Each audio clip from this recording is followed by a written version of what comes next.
Everyone talks about the sunshine, the beaches, and that laid back lifestyle when living in San Diego. And honestly, a lot of that's true.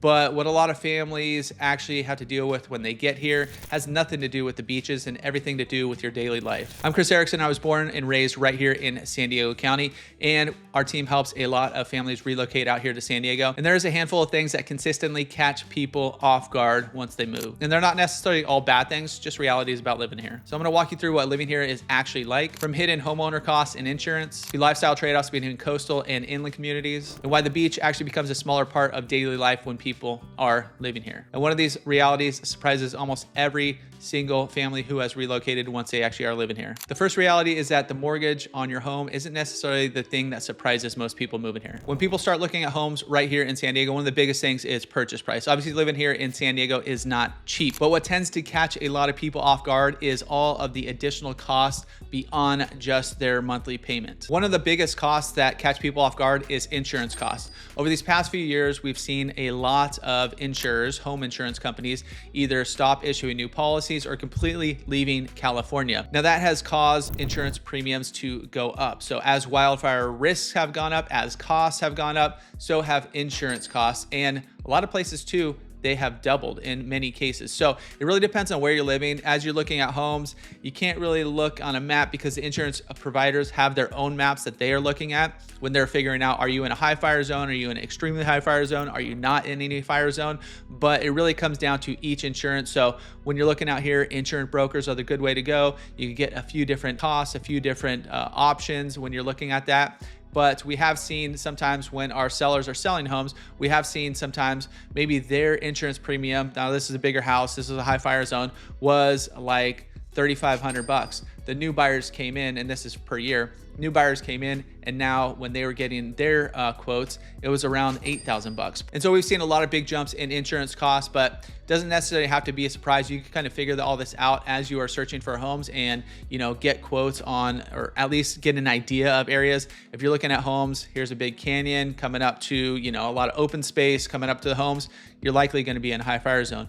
But like I said, it comes down house to house. Another thing you might not think about is going to be HOA costs. Now, this is more focused on the condo market. Yes, there's still HOA properties, homes, but usually in these big master plan communities where you have HOAs, where you're part of an HOA and you're living in single family homes, it's spread out. You're not looking, you know, you're still taking care of your own yard, your own pool, your own maintenance on your house. When you get to condos, it's more or less the community, or your community, your HOA, pitching in for all of the expenses and stuff. So as expenses have gone up, as insurance has gone up, that's affecting HOAs too. As the reserves have been going down for anything that is like a weekly maintenance, you know, landscaping for HOAs has gone up, deferred maintenance. There's sometimes some of these older buildings, big projects have to be done. So there's being assessment. So there's a lot of, not necessarily issues, but a lot of things to think about as well when you are thinking about HOAs. Now, once again, house to house, it varies. Then you're going to find Melrose in certain newer neighborhoods. That's an additional tax that you're going to find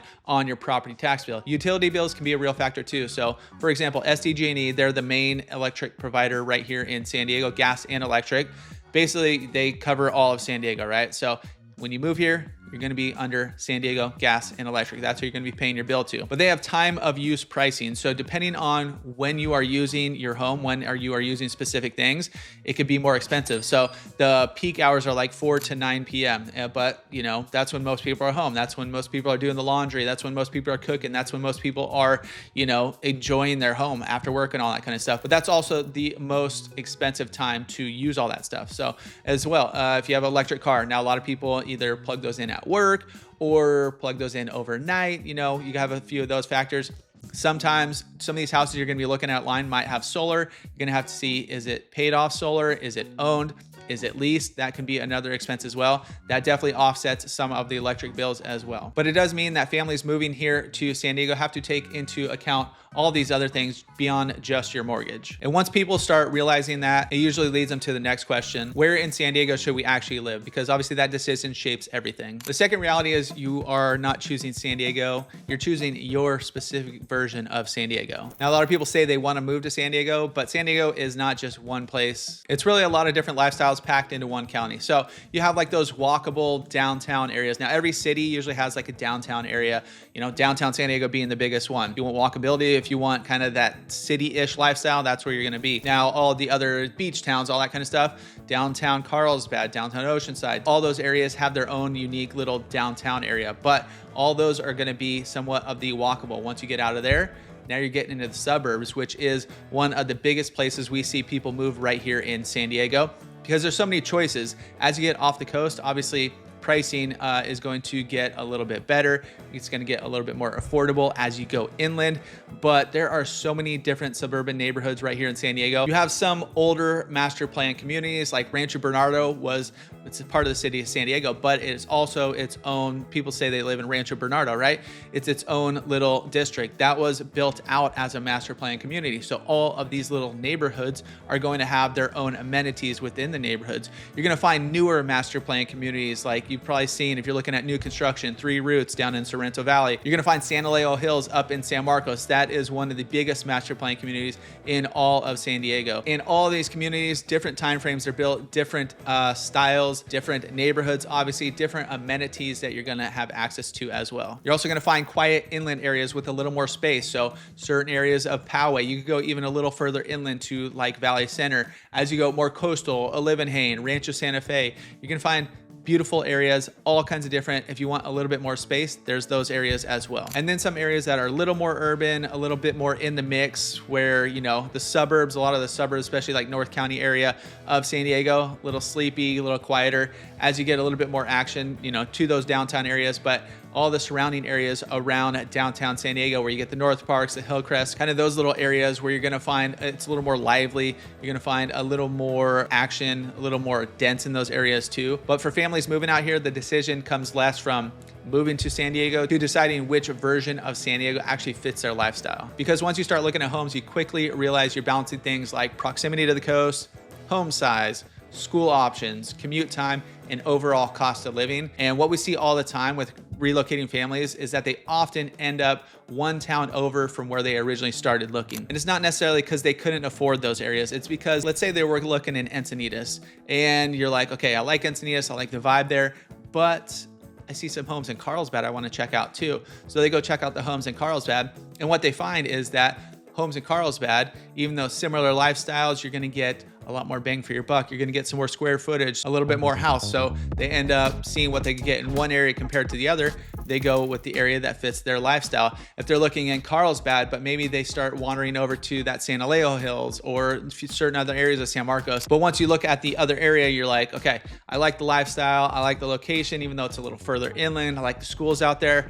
Then they start looking in those areas as well. So we see that happen a lot where you start your search in one area and then you move to a few different areas from there. And choosing these different areas, these different communities is where one of the biggest trade-offs happens. Living closer to the coast and living a little bit further inland can feel surprisingly different. So for the same money that you're going to spend elsewhere, you're going to see smaller homes, a little bit older homes, obviously higher price per square foot, less space overall, but you get a little bit more walkability. You have a little bit closer to the coast. You have that beach town vibe. Now you get walkability inland. It's a different style where it's a little more suburban, a little more sidewalks and this and that. And then once you move to those little further inlands, yes, just even 15 to 20 minutes time can change a lot. So homes tend to get larger. Like I said, if same budget from here to there, neighborhoods are often newer, especially a lot of those master plan communities. You'll see more master plan communities with parks, trails, amenities, and in many cases, you can get significantly more house for the same budget. And neither option is better. It just really comes down to which one is best for you and your family. But this trade-off also connects with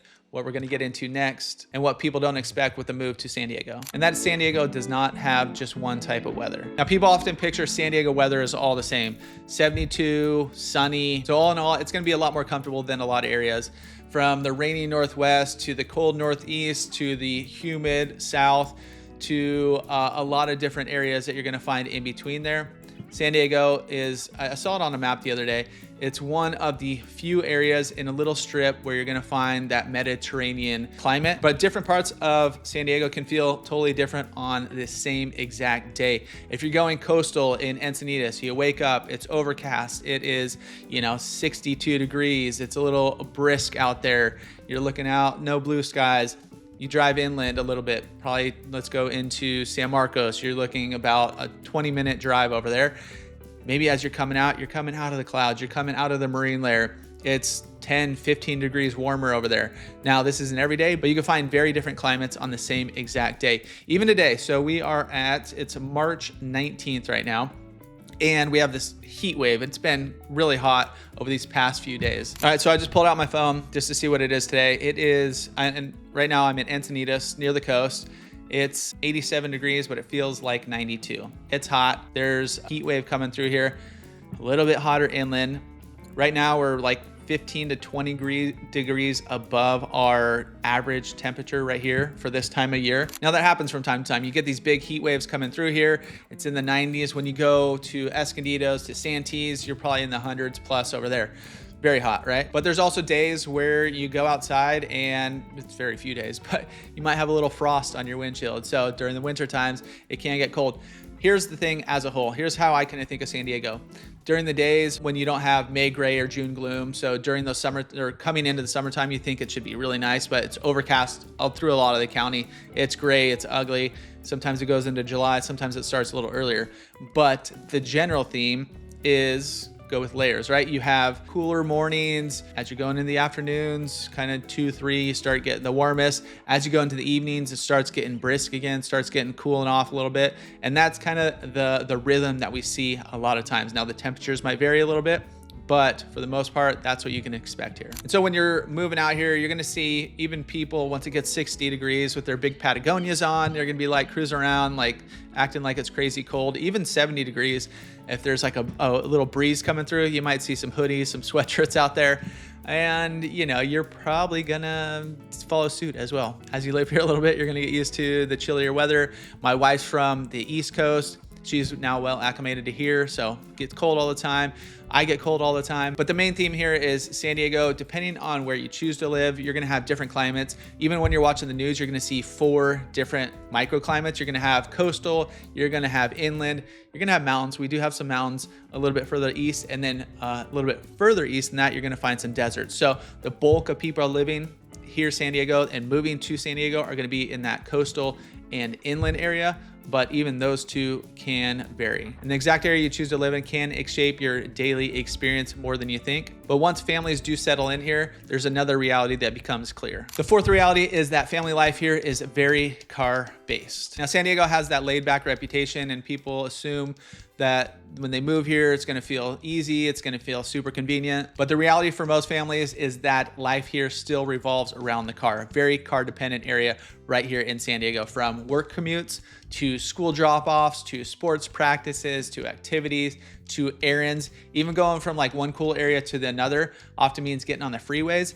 But unless once you live here, you're gonna find all these side roads. As locals, as we've lived here our whole lives, we know a lot of the side roads. Let's say you're getting off work and you're coming up the 5 freeway and you're looking at Google Maps, it's telling you stay on the 5. It's gonna be the quickest route, but it might give you another route if you're cutting off, if you're going up to Carlsbad from, let's say, Sorrento Valley or downtown San Diego. It might say, okay, go the 5 freeway or cut off through Rancho Santa Fe. It's gonna add, 8 to 10 minutes. But a lot of times, I'm not Googling it. I know that way. So I'll just hop off the freeway, cruise through that way. Yes, it does take a little longer, but you're not stuck in the traffic. In my opinion, just a prettier drive. So you're gonna find a lot of these side roads, even jumping off the freeway, going on the coast. If you're further inland, there's just a ton of different ways to get around San Diego, where you have the 5 freeway and the 15, the main north to south freeways. And then you have the 78 freeway, you have the 56 freeway, the 52, and then a bunch of interconnecting freeways as you get a little bit farther down to the south in that central area, the 8 freeway that goes out quite a ways. But right here in San Diego, about 77% of people commute to work, and the average commute, it's not too bad, actually. It's only about 24 minutes. That's also why where you choose to live becomes very important. And if you already know where your job is, you're gonna wanna be somewhat close, unless you're okay driving 30 to an hour every single day. Now, some people do it, but 2 neighborhoods that are like 10 to 15 miles apart can feel completely different in terms of your daily commute, where you're dropping off the kids, and where all your activities are located. Now, there's a few things catching on right now. You see, especially kids around a lot of these coastal areas, You're gonna find a lot of e-bikes. Now, a lot of the parents have e-bikes too, if you're shooting down to the beach or whatever, if you're just cruising around the neighborhood. But it does add to the accessibility to get into certain areas, especially during some of these busier times. And also, just driving around my neighborhood, I've seen a few golf carts recently, and there's some areas of San Diego that are okay if you do have a golf cart cruising around your neighborhood. I've seen some on some of the main roads. They do have street legal ones as well, but that's only in specific neighborhoods. But it is another way that we have seen people getting around here. But overall, if you're living in San Diego, anywhere without the county, you're likely going to be driving. And that actually connects with something else that people are surprised by when they actually move here. And that leads us to our next reality, which is the beach usually tends to be a smaller part of your daily life than you would think. Now, the beaches are obviously one of the biggest draws when people are moving here. It's being close to that amenity, huge amenity to have. Actually, my wife and kids are down at the beach right now. Had a little half day of school, so they're down there enjoying this 92-degree day right here in San Diego. It's probably a little bit cooler at the coast. A little bit of a breeze out, but maybe not much. And so the beach is an amazing thing to have here. It's a huge amenity and gorgeous to have here, to live here, to enjoy it as I got to enjoy it all growing up. But once you actually live here, it's not necessarily going to be a daily thing. Maybe it's weekly or occasional, especially dependent on where you live. During the week, your life's revolving around school, around work, around parks, around sports, around your daily activities. And what most families end up appreciating when they do move out here isn't necessarily going to the beach every day, but simply having access to the outdoor lifestyle that comes with living here, from our great park systems to the variety of trails around here, to outdoor sports, to great weather, or at least usable weather where you could be outside year round. And most families naturally settle in to San Diego and end up in their bubble, is what Cassie and I call it. That's just what we've experienced our entire lives growing up here. You live in an area, your bubble is about a 20-minute radius around from where you live. That's where a lot of the activities are going to happen in your life. That's usually where the kids' schools are. That's where the sports practices are. That's where your grocery store is, your parks, your daily routine. Now, the beach is still there, but it usually is not necessarily your Monday through Friday schedule. But another thing you might find here is that you might have certain days that you're going to be avoiding the beaches right here in San Diego. Any of those bigger holidays, any of those bigger events, those things are packed. Weekends, coming out of an ugly week where it just gets gorgeous in the weekend. I bet the beach is packed today on a Thursday. But you are gonna see, there's gonna be certain days where you're like, I think I'm just gonna avoid the beach today altogether, enjoy what I have right around my place. And speaking of travel and getting around, that gets to another reality that a lot of people don't think about. Number 6 reality is that travel is convenient until it isn't. So the San Diego airport is actually the busiest single runway airport in all of the United States. Last year, there was about 25 million people through the San Diego airport. It is convenient. It's right in the middle of downtown. If you've flown elsewhere, you're gonna notice that a lot of the airports are outside of the main city center. This one's like you're flying in between the buildings in San Diego. It's also small enough where you don't have to necessarily take the tram. Like other airports I've been to, you're taking the tram from terminal to terminal to catch your next flight or to get to your flight. Here, there's like 2 terminals and they've just revamped them. They've redone both of them. In I think Terminal 1 just got redone. Terminal 2 got redone a few years ago. Now they're still working a little bit on Terminal 1, but nonetheless, it's super small, super easy. You can park right next to the new parking structure, walk right across the way to get into the terminal. And you're gonna find it's not as busy as a lot of other terminals and a lot of other airports in the United States. But because it's a single runway, smaller airport, you're gonna find less direct flights.